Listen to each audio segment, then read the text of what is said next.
So I'm sure all of you, or if not all of you, some of you have heard of the saying adopt, don't shop, referring to adopting from a rescue organization or humane society opposed to shopping by like a backyard breeder or a pet store.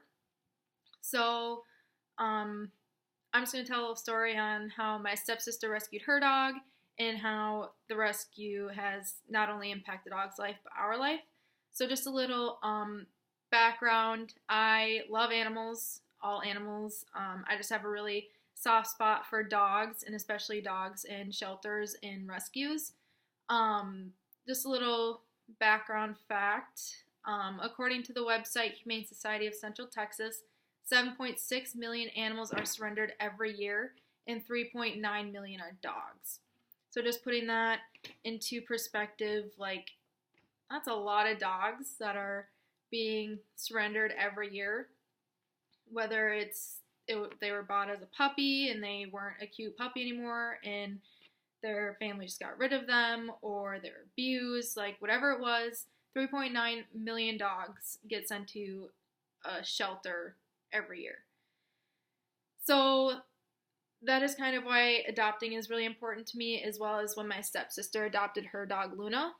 So unfortunately, Luna and her siblings and her mom were found on the side of a super busy highway. They were all thrown in a garbage bag and just thrown on the highway, just left there to die, unfortunately. So if it wasn't for the rescue organization Spot's Last Stop in Prior Lake, Luna and her siblings and her mom would have maybe gotten hit, would have never been found, just left there to die. So, just a little background of what Luna looks like. Although she isn't mine personally, I love her to death. She is supposedly a lab terrier, but she looks a little bit like pit bull, so maybe like a lab pit mix, whatever it is.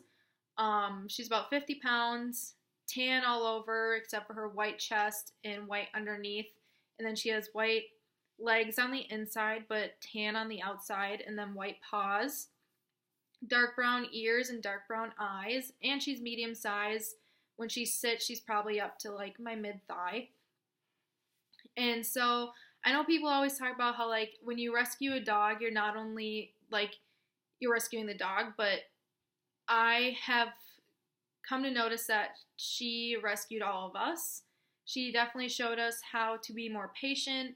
She has definitely showed us to love dogs no matter where they come from, and that rescuing gives the dog another chance at life no matter where they were before.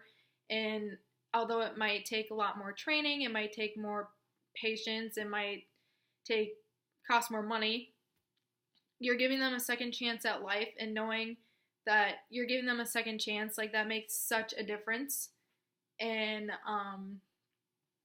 I personally believe every dog, no matter what, deserves a loving home, but especially rescue dogs when they are surrendered and they're looking for a better life. So just knowing where Luna came from, knowing that she was left there to die, gave me a different perspective on adopting and to not go through a backyard breeder. And hopefully that little snippet of Luna's life gives you the different perspective it did me when thinking about possibly buying a dog, buying a cat, whatever it is, to go through Humane Society, rescue organization, something other than a pet store.